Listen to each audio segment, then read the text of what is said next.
तर सफरचंदापेक्षा बी जास्त मार्केट आहे डाळिंबाला. क्षेत्र पहिलं 1 एकर होतं डाळिंबाच्या शेतीवर पैशावर, परत 2 एकर घेतलं आणि घर डाळिंबाच्या पैशावर झालं ना. सॅलरी काय होती आपली? मला 45,000 हातात भेटत होता. 5,000 रुपये पीएफ धरून 50,000 रुपये पगार होता. आता हा माल हा पहिला फांदीला होता, आता शेंड्याला लागतो. दुसरा माल जो लागतो ते शेंड्याला लागतो. तर नमस्कार मित्रांनो, तर आपण आलेलो आहे जुन्नर तालुक्यात पिंपळगाव सिद्धनाथ ह्या गावात. तर आपल्या सोबत आहेत डाळिंबाचे शेतकरी. ते आधी नोकरी करत होते, नंतर ते शेतीकडे वळाले आहेत. तर आपण त्यांच्याकडून विचारू की नक्की शेतीकडे वळायचं कारण काय, नोकरी सोडायचं कारण काय. तर बऱ्याच गोष्टी आज डिस्कस होणार आहे. पूर्ण इन्फॉर्मेशन आज त्यांच्याकडून घेणार आहे. तर आपण करूया त्यांचे नाव गाव आणि सगळे इन्फॉर्मेशन बेसिक पासून. तर सर आपलं नाव सांगा पहिलं. नाव गोकुळ शिवराम पवार, पिंपळगाव सिद्धनाथ विठ्ठलवाडी. तर आपण किती वर्ष झाले शेती करताय? शेती करून 15 वर्ष झाले जवळजवळ. 15 वर्ष डाळिंबाची. हा, आणि आधी काय करत होते? पहिली शेतीच करीत होतो, पण गायांचा धंदा होता आणि नोकरी होती HP ला, चाकणला. म्हणजे तुम्ही येऊन जाऊन करत होते? अपडाऊन करीत होतो. तुम्ही नोकरी सोडून इकडे आले कारण की बऱ्याच जणांचं स्वप्न असतं की बाबा शेती न करता ते पुण्याला जातात, चाकणला जातात, बाहेर सिटीमध्ये जातात आणि जॉब करतात. त्यांचं स्वप्न असतं. तुम्ही जॉब सोडून शेतीकडे का वळाले? नाही, शेतीची पहिल्यापासून आवड होती आणि शेती नोकरी करून शेतीच जास्त प्रेम होतं. शेती जास्त वळालो. म्हणजे तुम्ही नोकरी करून शेती पण करत होती? हा, अपडाऊन करून शेती करत होतो. आणि तुमच्याकडे गोठा होता? किती गाय होत्या आपल्याकडे? माझ्या 20 गाय होत्या. अजून पण गाय आहेत का? नाही, फक्त आता दूध खायला गाई. तर आपण जॉबला होता, तर जॉबला आपला पगार काय होता? म्हणजे सॅलरी काय होती आपली? मला 45,000 हातात भेटत होता. 5,000 रुपये पीएफ धरून 50,000 रुपये पगार होता. बराच पगार होता. ते सोडून तुम्ही शेतीकडे वळाले. तुम्हाला कोणी सांगितलं का नाही बाबा शेतीकडेच लक्ष दे, नोकरीत काय फायदा नाही का, नोकरीकडे लक्ष दे, असं काय झालं? नाही, शेतीची जास्त आवड होती. बस याच कारणास्तव अपडाऊनला थोडस लांब होतं, त्या कारणास्तव सोडलं. आणि शेतीची खूप आवड होती. शेती एवढे पैसेच कशात नाही. शेतीविषयीच हा खूप गोड आहे. आणि आम्ही आता 2 जण मिळून करतो, तर आम्हाला लाख लाख रुपये महिना भेटतो. 2 जण कोण? तुम्हाला भाऊ? मिसेस. हा हा, म्हणजे तुम्ही फॅमिलीच करताय? फॅमिली करतो. किती जण शेतीमध्ये येतात ते सगळं करायला? 2 जण आहे आम्ही. 2 जण. आणि घरचे बाकीचे असतील ते किती जण सगळे मिळून? म्हणजे घरी किती जण आहेत? 4 जण आहे. शेतीला हातभार लावतात? 4 जणांचे, पण 2 जण आम्ही करतो. ते शाळेत जातात मुली ना. आता शेती डाळिंबाची करताय तुम्ही. आधी व्हरायटी कोणती होती आपली? आराक्ता होती 10 वर्ष. त्याच्यानंतर मध्ये 2-3 वर्ष सेंद्री होती.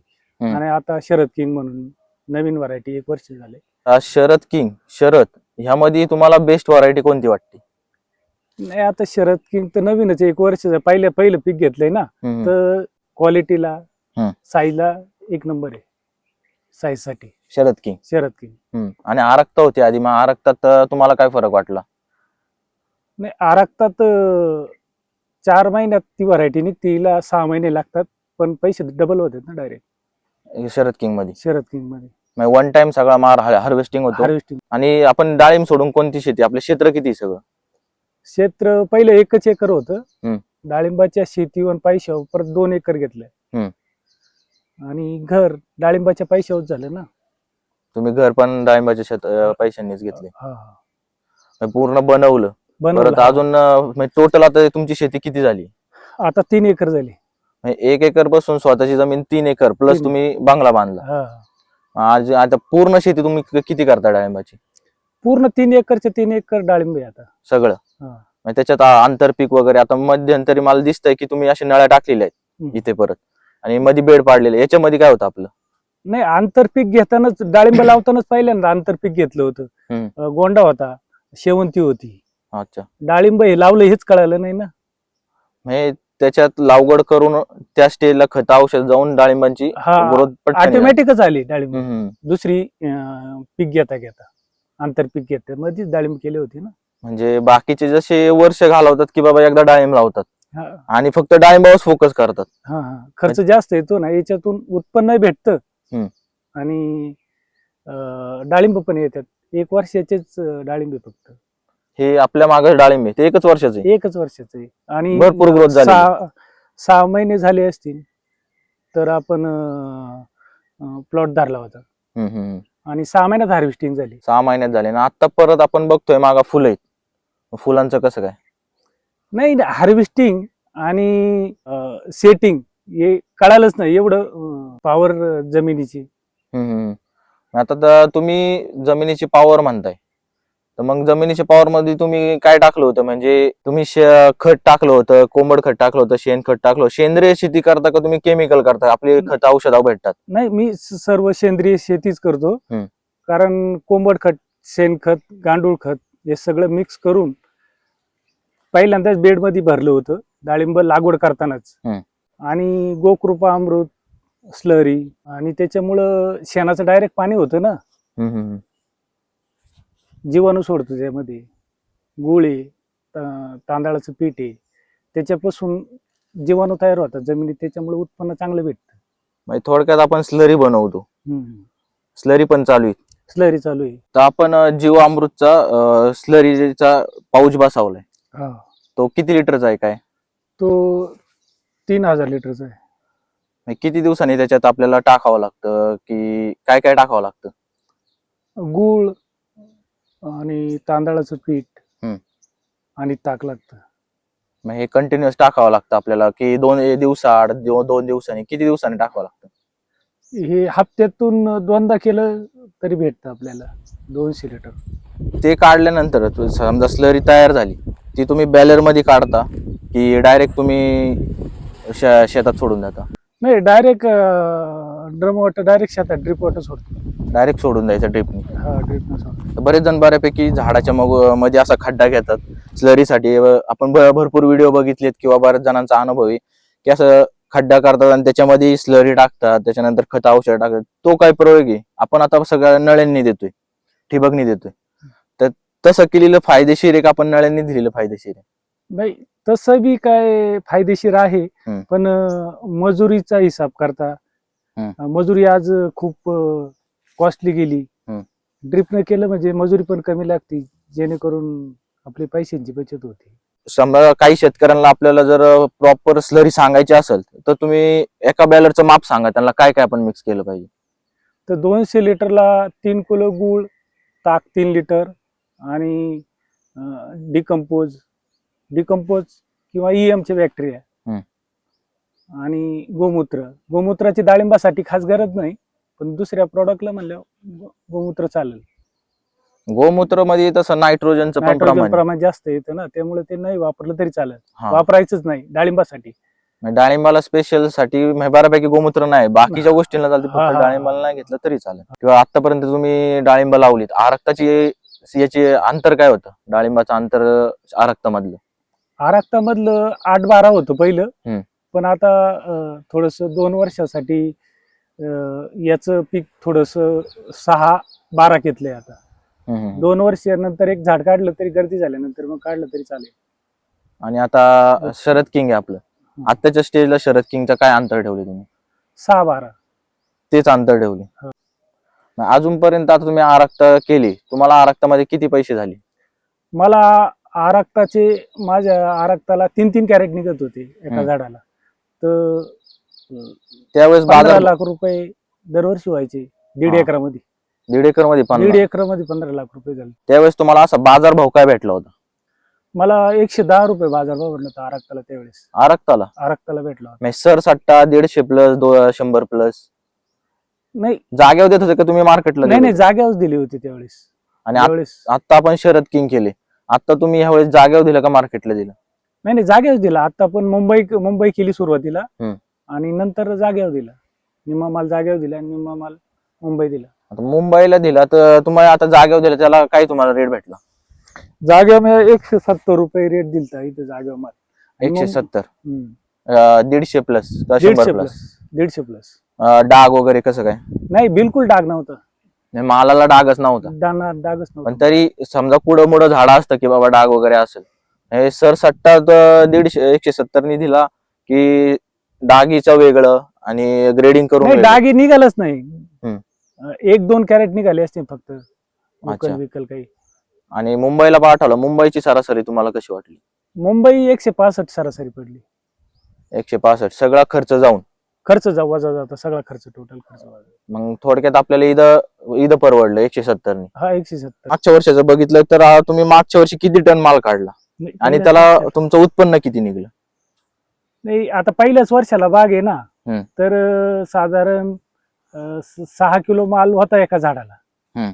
तर एकरी 6 किलो माल असल्यामुळे 500 झाडं एकरी, 5-30 असं, आणि 6 लाख रुपये एकरी झाले.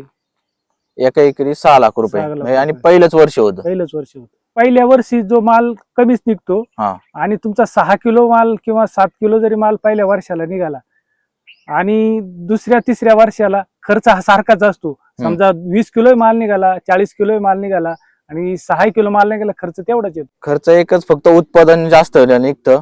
म्हणजे पहिल्या वर्षी कमी, नंतर वाढत वाढत जातं. वाढत जातं असं. आणि तसं आपण काळजी घेऊ किंवा त्याला खाद्य टाकू किंवा सेंद्रिय शेती जास्त केली तर तुम्हाला काय वाटतं, सेंद्रिय शेती चांगली का केमिकल चांगली? नाही, सेंद्रिय शेतीच सगळ्यात उत्तम आहे हा. आजच्या काळामध्ये, आणि खर्च सुद्धा कमी होतो सेंद्रिय. म्हणजे त्याने उत्पन्न वाढतं, साईज होती, कलर येतो. म्हणजे याला तुम्हाला फरक जाणवलाय का? हा, मग खूप फरक. आता माझ्या बरोबरचे जे डाळिंब बागायतदार होते, त्यांचा माझा 1 महिना मला हार्वेस्टिंग लवकर झालं त्यांच्यापेक्षा, फक्त सेंद्रिय शेतीमुळे. सेंद्रिय शेतीमुळे. तर आता मार्केटमध्ये, आता तुम्ही कोणत्या कोणत्या मार्केटमध्ये गेलेले आहेत अजूनपर्यंत? आपला माल कुठे कोणत्या कोणत्या मार्केटला पाठवलाय? मी मुंबईला पण माल पाठवला, आणि नाशिकला पाठवला, राहत्याला पाठवला, आणि आळेफाट्यावर पण केलं, आणि जागेवर जे पैसे होते ते मग पुढंच होत नाही. बऱ्यापैकी शेतकऱ्यांनी बाकीच्या जागेवरच दिलेला तो फायदेशीर राहणारी, बाहेर पाठवण्यापेक्षा. नाही, असं काही म्हणता येणार नाही, कारण तुमचा माल क्वालिटी अवलंबून, एक्सपोर्टचा माल आहे. जर खरडा असेल तर मग एक्सपोर्ट वाले घेत नाही, तुमच्या क्वालिटी अवलंबून आहे.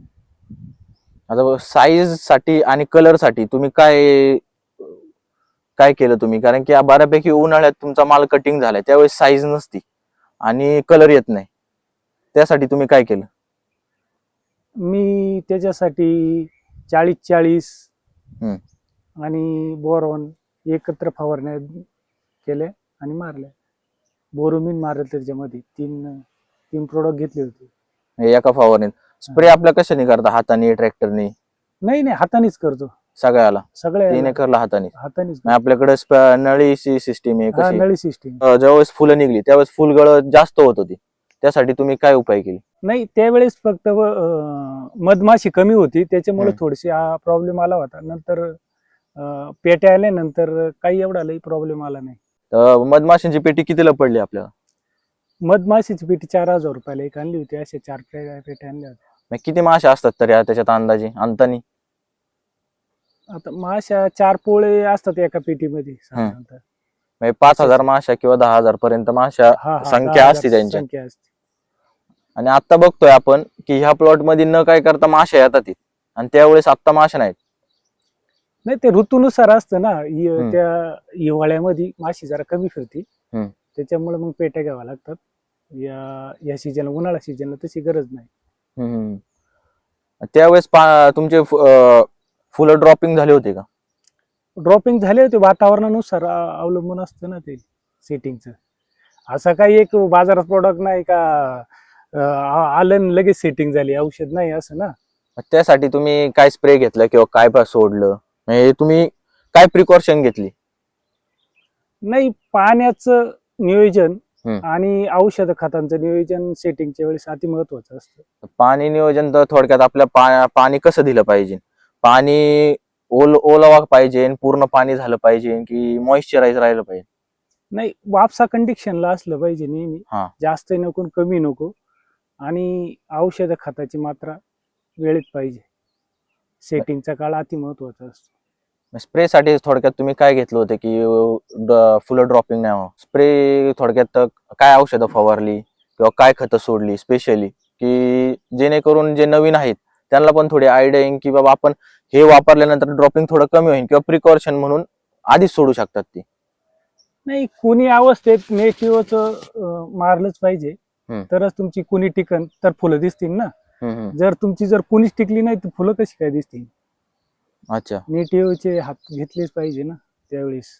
आणि जर फुलं आली तर कॉपरयुक्त औषधं मारली पाहिजे, करपा येऊ नये म्हणून. कॉपर जास्त करून आपण म्हणतो की जास्त कॉपरचं प्रमाण झालं ड्रॉपिंग पण होऊ शकतो. नाही, करपा हा कॉपरनच राहू शकतो ना. म्हणजे त्याचं प्रमाण आहे, सेटिंगच्या कालावधीतच कॉपरयुक्त औषधं मारते जास्त. आणि त्यावेळेस जर मधमाशी येत असेल, कोणती औषधं घेतली पाहिजे की मधमाशांना पण त्रास नाही झाला पाहिजे आणि आपली फुलं आहेत ती सेटिंग मध्ये पण राहिली पाहिजे? लहान सरगोड झालं, मार्शल झालं, बायो 303 झालं, या औषधं घेतल्यानं माशीला काही प्रॉब्लेम येत नाही एवढं लय. बाकीची औषधं घेतल्यानंतर प्रॉब्लेम येतो.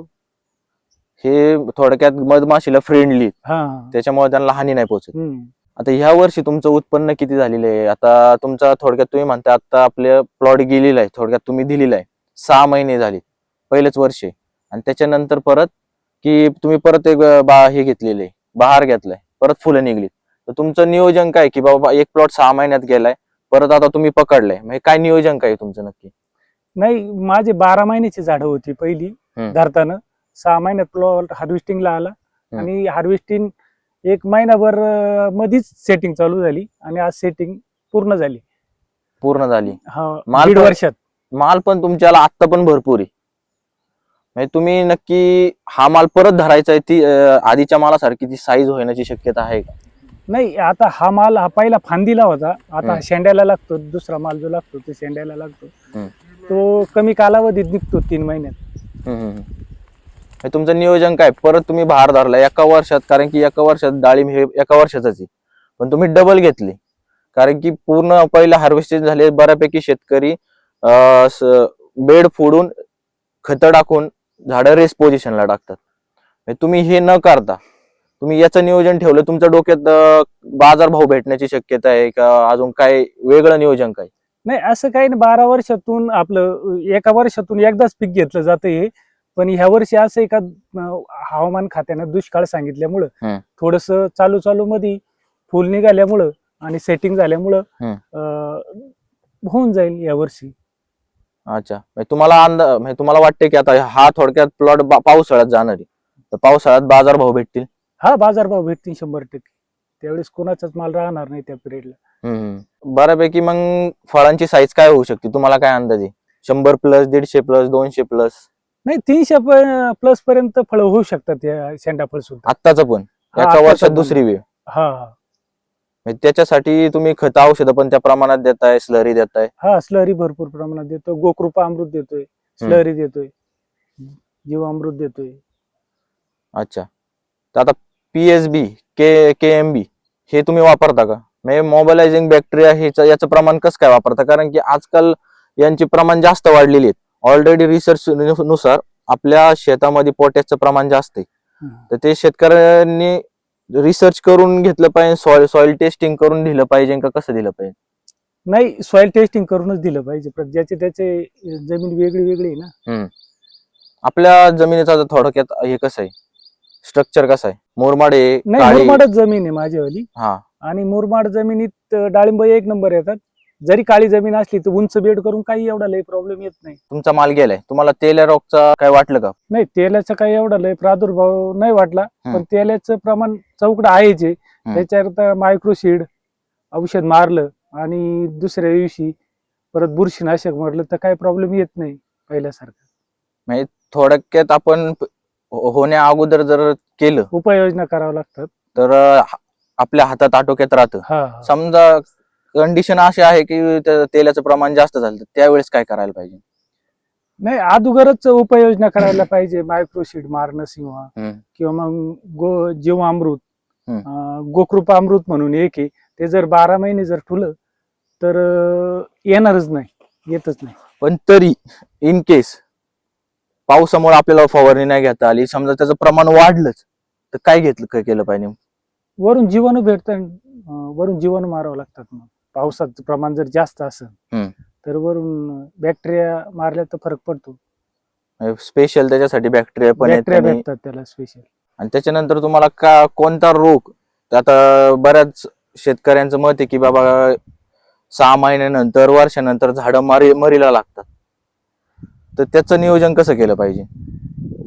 नाही, जमिनीतली बुरशीच फक्त कारणीभूत असते झाड मरणीसाठी.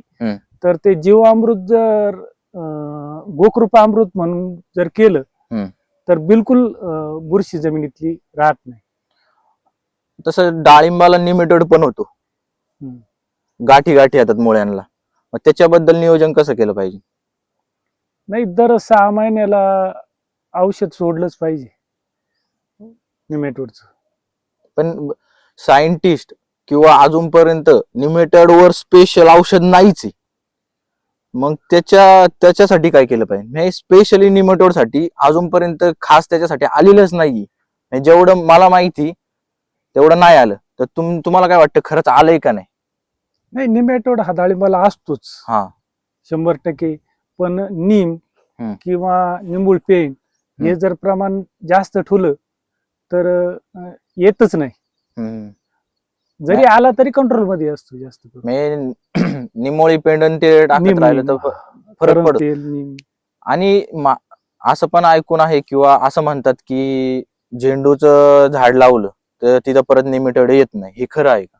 नाही, अगदी सत्य आहे. गोंड्यापासून निमेटोडला खूप लई प्रमाण कमी होतं. मग आपण डाळिंबाच्या आजूबाजूला झेंडूचं फुल लावलं तर फायदेशीर राहील का? हा, गोंडाच होता. मी लागवड करताना पहिला माझं पिकच गोंड्याचं होतं. म्हणजे तुम्हाला फरक पडेल का? माहिती तुम्हाला याच्यात मर दिसते का झाडांची कुठं? नाही, बिलकुल एक झाड मर नाही. आता काय काय जणांची बरीच मर जाती. समजा एक झाड मेले तर लगेच त्याच्या बाजूला दुसरं पिवळं झाड पडतं, लगेच मारायला लागतं, मग त्याच्या बाजूला. मग ही प्रोसेस थांबवण्यासाठी काय केलं पाहिजे? नाही नाही, जमिनीतली बुरशीच घातली पाहिजे. हम्म. आणि त्याला एकमेव पर्याय फक्त मी 4 वेळा म्हणतोय तेच का गोकृपा अमृत वापरलं पाहिजे.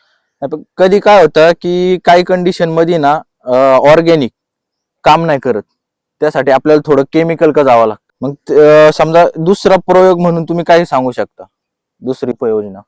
नाही, बुरशीनाशक बाजारात खूप प्रोडक्ट आहे. एलिट सारखी अशी खूप प्रोडक्ट आहे, पण ती जास्त काळ टिकत नाही. तुमचा जेव्हा माल होता तेव्हा उन्हाळा लागला होता आपल्याला, तर उन्हापासून वाचण्यासाठी तुम्ही काय काय केलं होतं? नाही, उन्हापासून वाचण्यासाठी क्रॉप कव्हर टाकला होता ना, हम्म. तर त्याची सनबर्निंग काही होत नाही फळांची आणि एक्सपोर्टचा माल तयार होतो. आणि त्याच्यापेक्षा का आता पावसापासून आणि गारापासून त्यांनी खूप लई फरक पडतो. मध्यंतरी पाऊस झाला होता गारांचा, तुमच्याकडे पडला होता का? हा, गारा झाल्या होत्या ना, त्याच्यामुळे थोडासा बिलकुल काही प्रॉब्लेम नाही आला. क्रॉप कव्हर होता म्हणून डाळिंबाची उत्पादन किंवा त्याला काय हानी झाली, हे नुकसान झालं नाही. समजा क्रॉप कव्हर नसतं तर काय प्रॉब्लेम झाले असते? डाग पडले असतं का? नक्की काय झालं असतं समजा क्रॉप कव्हर नसतं तर? क्रॉप कव्हर जर प्रत्येक शेतकऱ्यांना मी तो म्हणतो उन्हाळ्यासाठी तर घातलाच पाहिजे. कारण त्यापासून सनबर्निंग होत नाही आणि कातड कडक झाल्यामुळं साईजला सुद्धा फरक पडतो आणि अवकाळीमुळं गारांचा पण काही इफेक्ट होणार नाही. आणि समजा कागद नसता तर काय झालं असतं? कागद नसतात तर माल जर 2 नंबर जास्त निघाला असता आणि साईजला थोडासा मार खाल्ला असता. म्हणजे थोडक्यात गारा लागल्यावर काही डाग येतात का? माल डॅमेज होतो ना डायरेक्ट. आता थोडक्यात आता काय लागल्यानंतर कसा असा पिचकतो किंवा त्याच्यावर काळा डाग पडतो, नक्की काय होतं त्यांनी? नाही, काळा डाग येतो, डायरेक्ट स्पॉट पडतात त्याच्यावर. एक्सपोर्टला माल जात नाही. तर आपण आता डाळिंबाला नळी टाकलेली, ठिबक टाकलेली. आता ठिबक आपली कशी, एकच नळी का 2 नळी? नाही, 2 नळी, दोन्ही साईड नळी ना. मध्ये अंतर वगैरे आहे का? रोपापासून हुंडीपासून किती अंतर ठेवलेलं आहे नळीचं? नळीचं जवळजवळ 2 फूट तरी अंतर पाहिजे खोडापासून दोन्ही बाजून. नाही, कंपल्सरी ते पाहिजे का जवळ पाहिजे हुंडीच्या? नाही, हुंडीच्या लांब पाहिजे, 1-1.5 फुटाच्या पुढंच पाहिजे, कारण हुंडीत पाणी मुरलं नाही पाहिजे, म्हणून बुरशी वाढून मर होण्याची शक्यता असते. मग थोडक्यात मुळ्यांपाशी गेलं पाहिजे, मुळ्यांसाठी गेलं पाहिजे, खोडात नाही गेलं पाहिजे, त्याचा फरक पडतो, मर वाढते. आता खर्चाचा आपण विचार करू तर एकर माग खर्च किती पडतो आपल्याला? समजा लावगडीपासून ते काढणीपर्यंत, पहिला तोडा होतोपर्यंत किती खर्च होतो आपला? नाही, तसा खर्च जर आंतरपीक जर घेतलं, रोपाला लागतील एवढेच पैसे लागतात. आंतरपिकाचा तच डाळिंब केले पाहिजे. पण तरी फक्त डाळिंबाचा पकडला आपण तर एकर भराचा किती खर्च येतो साधारण? जर 6-8-12 जर लावली तर 400 रोपं लागतात, 6-12 जर लावली तर 500 रोपं लागतात.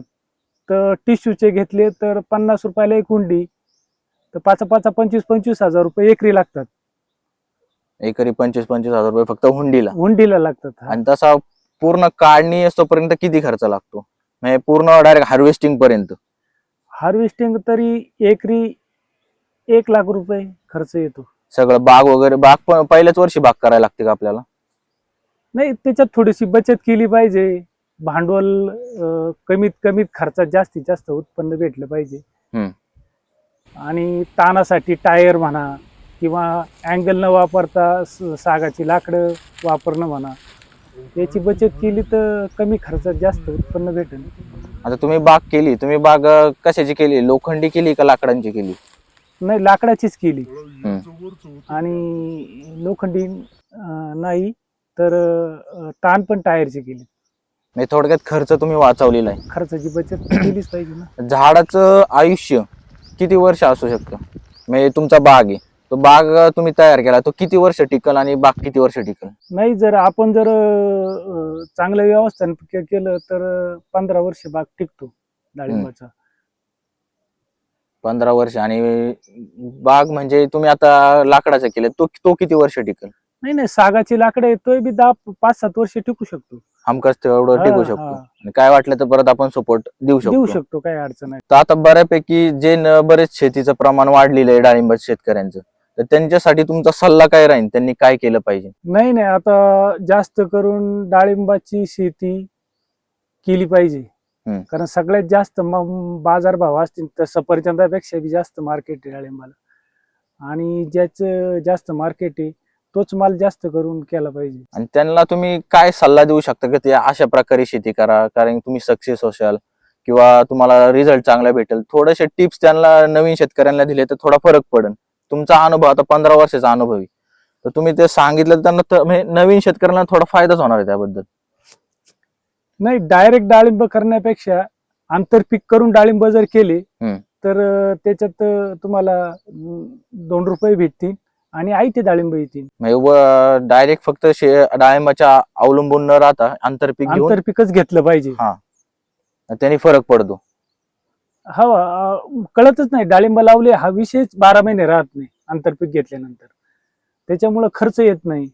काय रोपाला खर्च येतो तेवढाच येतो ना. तर आता नवीन पिढी जॉब करते, बाहेर जाऊन स्ट्रगल करते, तुम्ही त्यांना काय सल्ला देणार? तुम्ही शेतीकडे वळा का जॉब करा, की दोन्ही तुम्ही जसं केलं की दोन्ही सोबत चालवलं, तुम्ही जॉब पण केला, तुम्ही शेती पण केली, तुम्ही काय सल्ला देणार त्यांना? नाही, नोकरीपेक्षाच्या मागे न लागता शेतीच एक नंबर आहे आणि शेतीच केली पाहिजे. कारण दुसऱ्याच्या इथं कामाला राहण्यापेक्षा आपण मला माणसं ठेवली पाहिजे. शेती एकमेव अशी आहे का दुसऱ्यावर अवलंबून न राहता स्वतः कधी बी आपण सक्सेस होऊ शकतो. आपणच स्वतः मालक आहे, आपणच राबायचं, सगळं आपणच आहे. आपणच सगळं. आणि कंटिन्यू सकाळ संध्याकाळ काम केलं पाहिजे नोकरीसारखं. म्हणजे कंटिन्युअस सातत्य पाहिजे. सातत्य तर शेती सक्सेस होईल. अशा प्रकारे मित्रांनो, आपल्यासोबत सर आहेत, त्यांचा अनुभव त्यांनी पूर्णपैकी आपल्याला इन डिटेल आणि काय केले काय नाही, कोणत्या कमी एका एकर मधून त्यांनी 3 एकर प्लस बंगला बांधणे, बाकीच्या गोष्टी सगळ्या गोष्टी पूर्ण डिटेल मध्ये सांगितलेल्या आहेत आपल्याला.